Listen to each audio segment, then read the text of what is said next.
보수의 시각으로 정치 현안을 들여다보는 보수의 품격 시간입니다.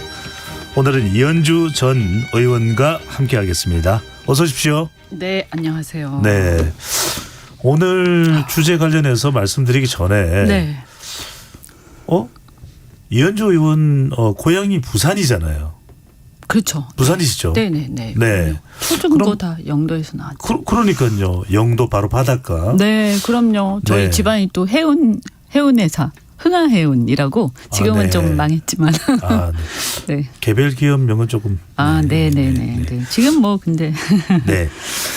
부산의 딸 이현주 이렇게 이야기를 하는데 먼저 그 이야기를 좀 듣고 싶은데 부산에 지금 자갈치 시장도 그렇고 네. 국제시장 이 후쿠시마 오염수 어쩌노 부산의 동향은 좀 어떻습니까?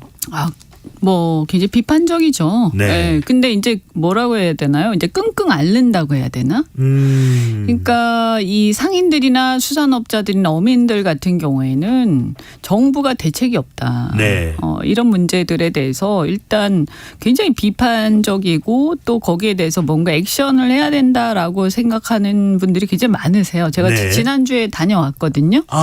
네, 다녀왔습니다. 거기 그 충무동 새벽시장하고 네. 자갈치 시장. 네, 얼마 전에 다녀왔습니다. 국민의 의원 몇몇 분들은 이 국민들을 안심시키기 위해서 수조에 물을 마시는 경우도 있었는데 이현주 의원도 수조물을 좀 드셨습니까? 아니요, 저는 뭐 그런 거 뭐 하시지 않죠. 그 몸에 얼마나 나쁜데요. 왜 먹습니까? 그리고 그거하고 후쿠시마하고 무슨 상관이에요? 네.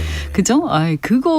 그거야말로 본질을 흐리는 그런 퍼포먼스예요. 저는 물 마시는 논쟁 이런 걸 지금 할 때는 아니다라고 생각하고 그다음에 그 부산의 이제 어민들이나 이런 수산업자들 얘기를 들어보면 그런데도 불구하고 네. 이제 이 겁이 나는 거예요. 자꾸 정부가 지금 선동하고 있잖아요. 어떤 면에서 보면. 어떤 의미입니까? 괴담이라고 막 몰아붙이잖아요. 근데 뭐가 정확하게 괴담인지 얘기를 안 해요. 그죠? 그런 게 선동인 거죠. 그러면서 어민들한테 막 그렇게 얘기를 하니까 어민들이 항의를 막 하고 싶은데 집단 행동을 했을 때 혹시 나중에 어떠한 그 예산이라든가 이런 데서 불이익이 올지도 모르겠다. 불이익을 받을 수도 있기 때문에 네. 굉장히 위축되고 굉장히 스트레스 받아 있어요. 근데 자신들의 권리와 주장을 분명히 해야 되는데 네. 그래서 그 사이에서 굉장히 괴로워하고 계시더라고요. 부산 지역이 또 대체적으로 뭐 전체가 보수 성향이 다 보수 성향이 조금은 물론 윤석열 대통령 지지 성향이 또 있기도 하기 때문에 좀 주저하는 그런 이유도 있을까요? 윤석열 대통령을 지지한다기보다는 이제 민주당에 대한 불신이 좀 있죠. 네. 그래서 이게 이제 야당에 대한 불신도 좀 있고 또 전반적으로 약간 그전에도 YS 그런 게 많이 남아있기 때문에 김영삼 전 대통령입니다. 기류가 그래서 보수지만 민주주의에 대한 또 이건 굉장히 강하거든요. 그래서 약간의 어떤 그 억압하는 거에 대한 반발 네. 이런 것도 상당히 있죠. 그리고 또 젊은 사람들은 또 좀 달라요. 그래서 한 40대 이하만 해도 굉장히 비판적이고 예. 건강권이나 환경권에 대한 인식이 굉장히 높죠. 그건 뭐 수도권도 마찬가지고 이제는 그게 뭐 지방이라고 뭐 완전히 다루고 그러지 않기 때문에요. 그래서 지금 뭐 저는 이 문제는 사실은 정확하게 말하면 이렇게 얘기를 해야 된다고 봐요. 네. 자, 안전한가? 안전하지 않죠. 누가 방사능 오염수가 안전하다고 얘기를 합니까? 네. 그런데 오늘 IAEA에서도 어제 얘기를 한 것처럼 스스로 그렇게 얘기를 하죠. 국제적 기준치 이하다. 이런 거예요. 그러니까 정확하게 얘기하면 안전한 건 아니지만 국제적 기준치 이하니까 리스크를 감수할 거냐의 문제인 거예요. 리스크. 그죠? 그러면 이 리스크를 감수할 때 우리는 뭘 보고 결정을 합니까 보통. 어떤 리스크가 있을 때 그것이 완전히 만약에 이게 기준치 이상이면요. 제가 전문가들한테 물어봤더니 그건 뭐 논쟁거리가 안 된대요. 네. 기준치 이상이면 이건 말을 할 필요가 없다. 근데 기준치 이하인데 완전히 아무것도 없는 건 아니기 때문에 논쟁거리가 되는 거죠, 지금. 네. 그래서 이거는 리스크를 부담할 거냐 말 거냐인데 그럼 리스크를 부담할 때 우리한테 얻어지는 편익은 뭐고 비용은 뭐냐 이걸 가지고 보통 판단하죠, 사람들이. 네. 일본 정부는 비교적 결정하기가 편한데 이제 우리 국민들이 이해가 안 되는 것은 우리한테 얻어지는 이익은 별로 없어 보이는데 우리한테 이 미치는 리스크는 어쨌든 있어 보인단 말이에요. 그 크냐 네. 적냐의 판단이 있겠지만. 그래서 이 부분에 대한 논쟁이에요. 그리고 볼 때 이제 어쨌든 비용이라는 것은 환경권, 그 다음에 건강권, 그 다음에 이제 민주주의 뭐 이런 거라면 편익은 뭔가. 근데 어쨌든 원전 업계의 편익은 있어 보이는데 우리 일반 국민들의 편익은 무엇인가? 일본하고의 관계가 중요하다고는 하지만 이렇게 국가적 편익을 다 이게 우리가 그냥 양보하는 게 맞나? 여기에 대해서 사실은 수긍이 안 가는 알겠습니다. 그런 여러 가지 우려로 모임을 또 결성을 하셨어요. 거죠. 네. 모임분들 몇몇이 최대집 전 의사협회장, 신인규 전 국민의힘 부대변인, 하은기 전 민주당 청년 대변인, 김종대 전 정의당 의원, 이연기 전 민생당 비대위원. 자, 면면을 보면 특정 정당도 아니고 다양하게 섞여 있는데 어떻게 이런 모임이 구성이 된 겁니까? 이렇게 다양한 배경을 가지고 있는 분들이요. 일단 이제 대개 연령대를 보시면 다른 분도 계시긴 하지만 요분들 말고도 이제 다른 당원들도 계셨는데요. 네. 저희가 한 100명 정도 성명을 냈잖아요. 같이 함께. 근데 대개는 연령대가 X세대 아니면 MZ세대고요. 그래서 조금 비교적 젊은 분들이 모여서 세미나를 가끔 했었어요. 저희가. 현안에 대해서도 전문가 모시고 세미나도 하고 같이 함께 공부도 하고 토론도 하고 이랬었는데 그날 이제 한 몇 주 전이죠. 후쿠시마 오염수가 주제였어요. 그래서 핵공학자들도 모시고 그다음에 이제 최대집 회장님 같은 경우는 의사로서 오신 거죠. 네. 그래가지고 이제 우리가 토론을 끝나고 나서 토론을 막 했는데 결론이 이게 이념과 진영의 문제가 아닌데 그렇게 흘러가고 있다. 그리고 거기 오셨던 국민의힘 당원들도 일부는 상당히 우려를 표시를 하셨고요. 그래서 그렇다면 이 문제는 사실은 우리가 어떤 문제가 해결이 되고 결론이 나려면 진영으로 대립을 하면 결론이 항상 안 나거든요.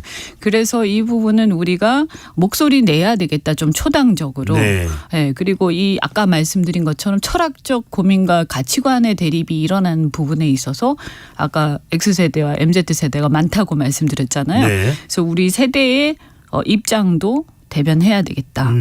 이렇게 된 거죠. 초당적 국민대책위원회다. 또 한편으로는 보면은 특정 정당이 아니다 보니까 다양한 정치 배경의 인사들이 모였습니다. 그래서 이거 그러면은 더불어민주당도 아니고 국민의힘도 아니고 뭔가 제3당 신당을 만들려고 하는 꿈틀거림 아닌가 이렇게도 볼 수 있지 않을까요? 저희가 사실 생각을 못 했는데 그렇게 말씀하시는 걸 듣고 뭐 그렇게 되면 괜찮을 수도 있겠다. 제가 부추기는 건 아닙니다. 전혀. 그런 궁금해서 생각을 여쭤보는 겁니다. 한번 하게 되기도 하고요. 네. 그런데 뭐 그 전부터 저희가 어떤 공통점이라고 하면 뭐가 있냐면 우리가 너 누구 편인가를 먼저 묻지 마라. 무엇이 바람직한가부터 생각해라. 우리나라 지금 정치가 그게 문제다. 응? 그래서 무엇이 바람직한가를 가지고 봤을 때 보편적 결론은 대부분 비슷하게 나오더라고요. 네. 당이 다른데도 옛날처럼 좌우 대립의 이슈가 그렇게 많지가 않아요. 예를 들어서 지난번에 법인세 감세 얘기가 한번 나왔었는데 예. 법인세 감세를 진보 쪽에서는 반대하고 보수 쪽에서는 찬성하고 이래야 되는데 그렇게 아무도 보지 않는 거예요. 뭘 가지고 보냐. 거시경제적 측면에서 유동성을 어떻게 돈을 얼만큼 푸는 게 좋냐. 그럼 국가는 얼만큼 걷어들여야 되냐. 재정정책을 어떻게 해야 되냐. 이런 관점에서 법인세를 얘기를 하는 거예요. 전부 다. 네. 이게 과거의 어떤 틀에서 진보 보수의 어떤 그 관점이 안 맞구나 이제. 그래서 우리가 그렇다면 제3의 길이 뭐냐. 이걸 가지고 공부를 조금씩 하기 시작한 거죠. 근데 뭐 저희가 어떤 특정한 목표를 딱 설정해 놓은 건 아니기 때문에 생각이 조금씩 다를 수도 있고 네. 그거는 아마 지켜보셔야 될 것 같습니다. 괜히 궁금해지는 게 이현주 의원은 여하튼 국민의힘 소속이고 지난 또 지방선거에서는 부산시장 후보 경선에도 참여를 한번 했는데 최근에 이런 모임도 참여를 하시고 또 오염수라고 한다면 상당히 윤석열 정부 대통령으로서는 좀 민감한 이슈일 수도 있습니다. 그럼 약간 좀 이현주 의원이 국민의힘과 좀 멀어지는 거 아닌가 이런 생각을 가질 수도 있지 않을까요? 그런 뭐 기사도 나왔던데요. 네.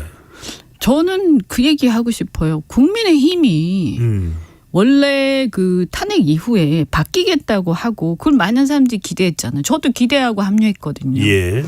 근데 그 바뀌겠다고 했던 그 모습, 기대했던 그 모습하고 점점 멀어지고 있는 거 아닌가?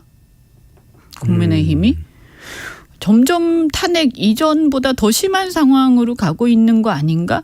우리가 기대했던 것은 MZ세대나 X세대 같은 저희 세대의 관점에서 좀 더 미래지향적이고 국민들을 대변하고 조금 더 이렇게 진취적이고 그다음에 좀 더 민주적이고 그래서 과거의 어떤 권위주의 시대의 보수, 기성보수의 모습을 탈피를 할 것이다. 라고 기대를 했죠. 근데 막 어쨌든 당내에서도 그동안에 보면 막 찍어내기를 비롯해서 대통령한테 줄 서라부터 시작해서 네. 공천에 줄 서라. 이거는 사실 우리 세대나 우리 밑에 세대들이 볼 때는 뭔데? 나 그런 거 안 해도 돼. 그런 공천 필요 없어. 그렇게 할 바에는. 이렇게 생각들 많이 하세요. 제가 알기로는 MZ세대 우리 여기도 대책위원회 신임변사하고 들어있지만 네. 그런 생각들을 갖고 있고요. 중요한 것은 정치인으로서 국민들한테 어떤 얘기를 할 것이냐. 내 철학과 그다음 보수주의적 가치관하고 이게 또 국가 이익이라든지 이런 거 오히려 부합하잖아요. 네. 그래서 도대체 뭘 가지고 아까 말씀하셨지만 그 수조에 물 떠먹는 거. 그게 우리가 기대했던 보수의 달라진 모습인가. 정말 좀 자괴감이 느껴지죠. 수조물은 아니다.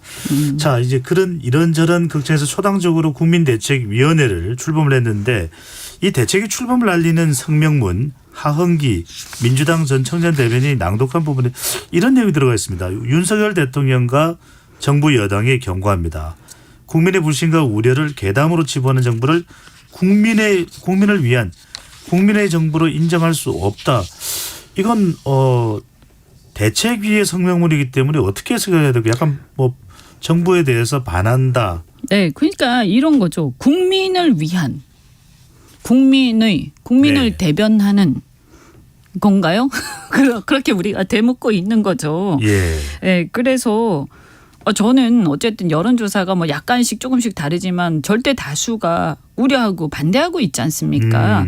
그러면 우리 국민을 대변하고 우리 국민을 위해서 싸워주고 우리 국민을 보호하고 우리 국민이 믿을 수 있게 의지할 수 있게 해야 되는데 이상하게 왜 자꾸 일본의 이해관계에 맞는 얘기 일본 정부보다 더 심하게 하시지? 이런 거 차라리 가만히 있는 것도 아니고 그래서 이렇게 되면 결국에는 아까 제가 철학적 논쟁 뭐 환경권이냐 아니면 원전의 윤리적 범위를 벗어나더라도 원전의 발전을 위해서 우리가 다 희생되어야 하느냐 희생까지는 아니더라도 어째 참아야 하느냐 이런 여러 가지 충돌하는 지점에서 그렇게만 보기에도 조금 지나치다. 이거는 도저히 이해할 수 없다. 그러면 결국엔 이거 근데 우리 정부가요. 저는 우려하는 게 뭐냐. 이렇게 계속 가면 우리가 수용한다고 그랬잖아요. 그러면 어떤 일이 벌어지냐면요. 나중에 수산물 수입하라고 할 때 못 막습니다. 바로 그 부분을 지금 좀 여쭤보려고 합니다.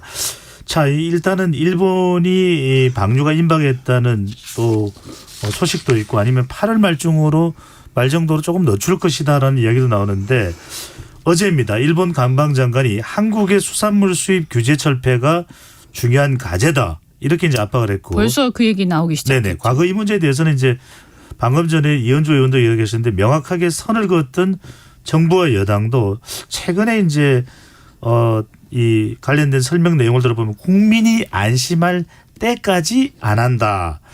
자, 수산물 수입 문제에 대해서는 또 더군다나 부산이 지역이라 상당히 또 민감하게 반응을 하실 텐데 어떻게 정부가 대처해야 된다고 보십니까? 아니 일단 정확하게 우리 정부의 입장은 우리 국민의 입장을 대변해야죠. 민주주의 국가니까요. 그럼 절대 다수가 반대하면 우리 반대한다라고 공식화해야죠. 네. 일본이 억지로 그것을 강행하는 거하고 우리가 찬성까지 하는 거는 다른 문제거든요. 우리는 반대한다라고 명확하게 얘기해야 돼. 그래야 나중에 수산물 수입 문제라든지 이런 문제를 가지고 압박해 들어올 때 뭐라고 하겠어요? 우리가 국제 원자력 기구 IAEA에서 보고서를 냈는데 거기서 괜찮다고 했어. 그리고 당신들도 괜찮다면서 이렇게 얘기할 거 아니에요. 당신들이 받아들인다면서 수용한다면서. 근데 왜 수입을 안 해? 이런 불공정 무역을 해서 되겠어라고 WTO나 이런 데 제소를 하면 네. 우리가 질 가능성이 굉장히 높아지는 아하. 거죠.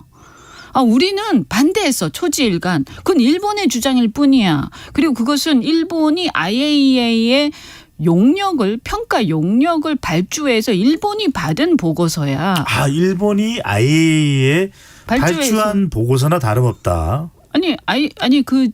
사진을 보시면요. 네. 이 사무총장이 누구한테 갖다 줍니까? 발주한 사람한테 갖다 주거든요, 보고서를.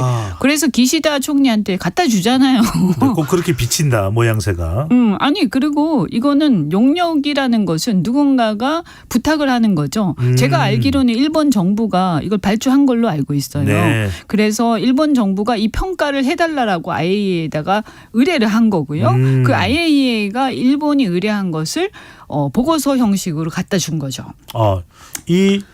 검증을 하는데 들어간 비용을 일본이 댔다면 더 그렇게 만약에 비용까지 됐다고 그러면 그건 뭐 말할 것도 없는 거죠. 우리가 보통 회사가 어떤 걸 인수하거나 할 때 의뢰를 하지 않습니까? 네. 회계법인에. 그런 거하고 비슷한 거죠. 그래서 우리가 그들의 내용 자체를 폄하하는 건 아니지만 바이어스는 있을 수밖에 없다고 보는 거고, 다만 제 말씀은 뭐냐면 기준치 이하다라는 그것이 틀렸다는 게 아니라 기준치 이하지만 없는 건 완전히 안전한 건 아닌 상황에서 우리가 어떤 이익이 있길래 이 리스크를 지고 우리가 국민들의 의사에 반해서 수용하겠다라고 얘기하는 것이냐라는 거예요. 외교력의 부재를 얘기하는 거죠. 비공식적이든 반대라고 왜 이야기를 분명히 얘기를 해놔야 됩니다. 그다음에 또 하나, 일본은 이미 기금을 적립을 해놨어요. 정부가요. 그 나라의 수산업자들이나 어민들 피해를 보상하기 위해서. 이 보상기금은 우리나라 어민들한테 안 돌아갑니다. 그런데 피해는 전 세계가 지금 분담하고 있잖아요. 그거 굉장히 이기적인 거죠. 부도덕하고요. 그죠? 자기 나라를 위해서 이렇게 하는데 다른 나라가 피해를 분담하는데 왜 보상은 자기 나라 어민들한테 해주는 거예요? 그럼 여기에 대해서 우리 정부가 저는 어쨌든 일본에 요구해야 된다. 이 보상금, 기금 분담하는 피해를 분담하는 각국 주변국 특히 나눠달라라고 얘기를 해야 되는 거예요. 우리 수산 관계자들이 피해를 입으면 그건 일본이 배상해줘야 된다. 그렇죠. 보상해줘야죠. 일본이. 우리 세금으로 할 수는 없는 노릇 아닙니까? 우리가 잘못한 것도 없는데요. 네. 그다음에 또 하나는 이게 그럼 대안이 없냐. 있잖아요. 대안이. 일본에서 일본 야당 의원도 지적을 했지 않습니까? 콘크리트 부어서 보관하면 되거든요.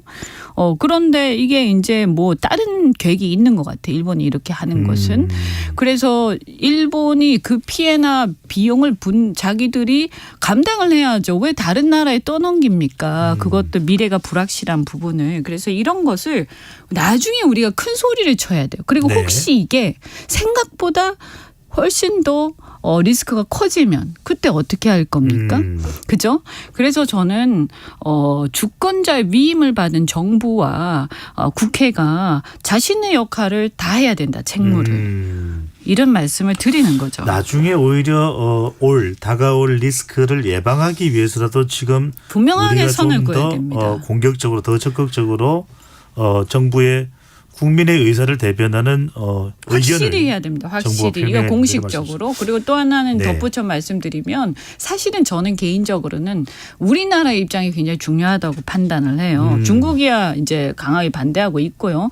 뭐 이제 다른 나라들이 작은 나라들이 반대는 하지만 나라 규모가 작으니까 바로 옆에 있고 중견 선진국인 우리나라가 강력하게 반대를 하면 일본이 함부로 하기가 좀 어려운 상황이 될 것이다. 그리고 대안에 대해서 우리가 예를 들어 하다못해 우리가 차라리 기금을 전 세계가 분담을 하더라도 그 보상기금 쓰느니 대안을 한번 우리 모색해보자. 이럴 수 있잖아요. 알겠습니다. 세계가.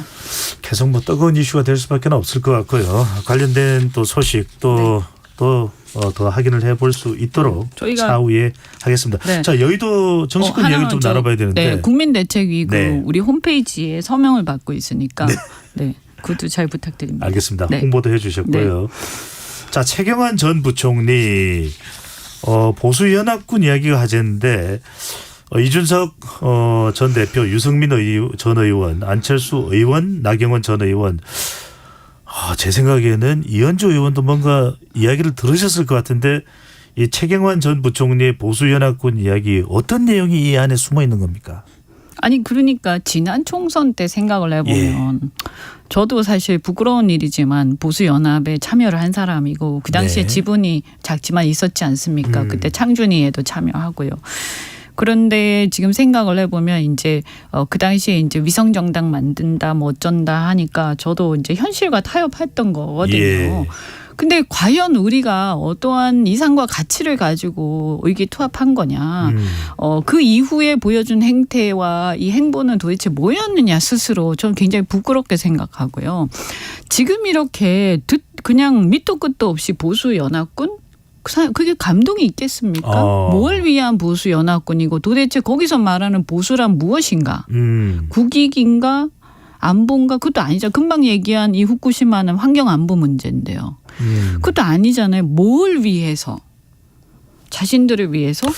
이거 굉장히 위험해질 수 총선 대비용 있어요. 같아 보이는데. 그러니까요. 그래서 이런 정치공학적인 논쟁은 지양해야 된다. 왜냐하면 국민들이 이미 다 아시고 사실 죄송한 얘기지만 지난 총선에 이미 우리가 그것을 인정받지 못했다. 그런데 지금 더더욱 지금은 정권을 잡았기 때문에 네. 연합이라는 게 더더욱 설득력이 약해요. 의원님, 이 최경환 전 부총리가 이준석, 유승민, 안철수, 나경원 전 의원을 거론했다는 것은 국민의힘과는 함께 가지 않는다. 따로 보수연합군을 의미한다고 봐야 될까요? 신당이나 뭐 창당이나 제3세력을 의미한다고 봐야 될까요? 아니 뭐 저는 잘 모르겠습니다. 그분이 어떤 생각을 했는지 모르겠는데 네. 근데 이게 지금 보면 아까도 말씀드린 것처럼 그냥 정치공학적으로 해초모여한다고 되겠냐 이거죠. 어떤 공통점이 있는 건가요? 대체로 지금 그냥 윤석열 대통령하고 조금 사이 나쁜 사람들 뭐 이런 정도 이런저런 수준인데. 이유로 조금 거리감이 느껴지는 인물들이라고 봐야 되지 않을까요? 그 뭐 예를 들어서 총선 때 어떤 전술적 어떤 그런 거는 몰라도 이게 무슨 연합군을 형성해서 대의 명분을 가지고 국민들 앞에 자 우리가 이런 기치 아래 모였습니다라고 말을 할 수 있겠나 이거.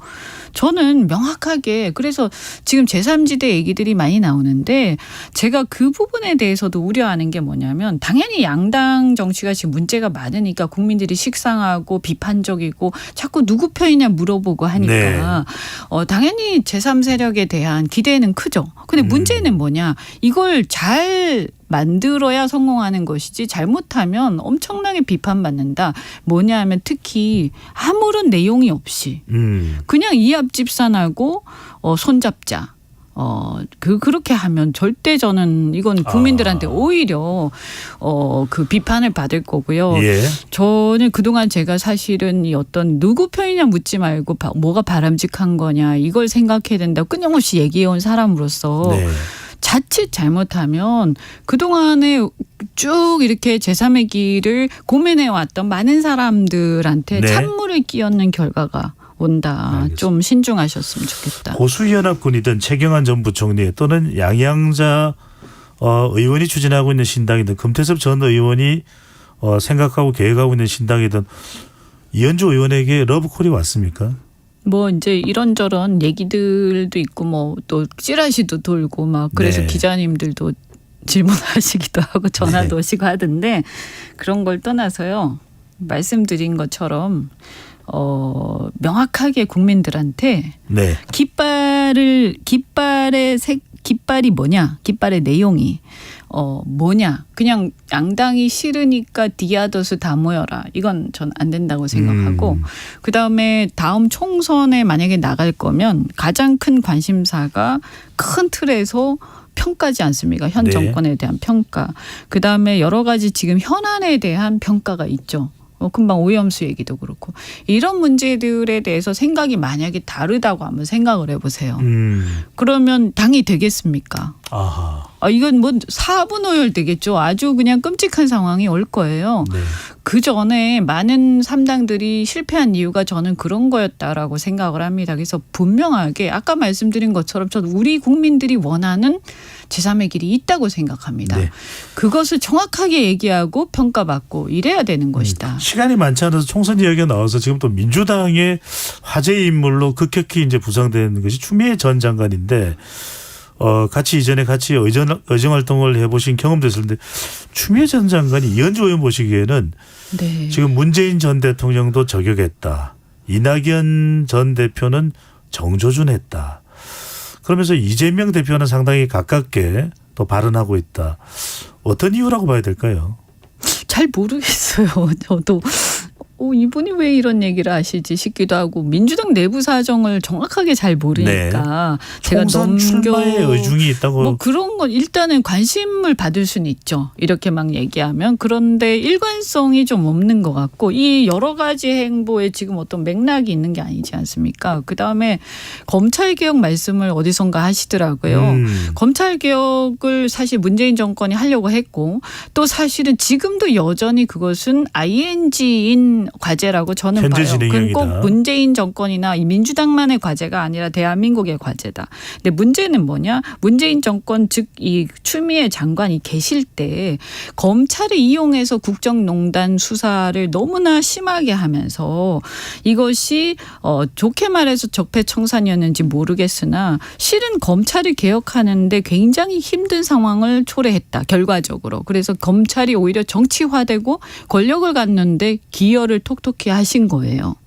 오히려 추미애 전 장관이 검찰 개혁을 주도한 것이 아니라 검찰 개혁이 안 되도록 역할이 됐다. 이렇게 그러니까 보시는 거예요? 본인의 의도는 그게 아니었을 거라고 믿는데요. 뭐 그렇게 얘기하시니까. 그러나 결과적으로 그렇게 됐다는 거예요. 그래서 전략적이지 못한 생각 혹은 그런 의도를 정말 했나 안 했나 정말 생각이 너무 짧았던 거 아닌가 하는 생각이 들고 그 부분에 대해서는 저는 문재인 정권의 문제이기도 하고 추미애 장관의 문제이기도 했다. 우리나라 전체적으로 어떻게 보면 어떤 사항을 개혁하고자 할 때 그것을 오히려 전략적이지 못하게 다룸으로써 그죠? 그러면서 오히려 역효과, 오히려 반작용을 불러일으키는 상황을 우리는 정말 경계해야 되거든요. 네. 지금 현재 좀 다른 얘기긴 하지만 지금 대통령께서 카르텔 얘기하시죠. 똑같은 거라고 저는 생각합니다. 카르텔 얘기하실 때 그 말 자체는 옳다구나 하고 많은 사람들이 박수를 치겠지만 네. 이것을 잘못 처리를 했을 때는 반작용을 불러오고요. 그리고 우선 자기 자신부터 자기 주변부터 개혁하는 그런 자세를 갖고 있지 못하면 나중에 반드시 이것이 부메랑으로 돌아와요. 시간이 없어서 그냥 단답형으로 여쭤보겠습니다. 일각에서는 추미애 전 장관이 대선까지 대통령 선거까지 또 이재명 대표 이후 포스트 이재명까지 겨냥하고 있다. 이런 분석도 나오는데 동의하시는지요? 뭐 그런 생각을 본인이 하실 수는 있겠죠. 왜냐하면 대표도 하셨고 하니까. 그런데 일단 아까 얘기한 그런 그 지나간 역사에 대한 평가 문제에서 굉장히 사람들이 좋게 평가하겠는가.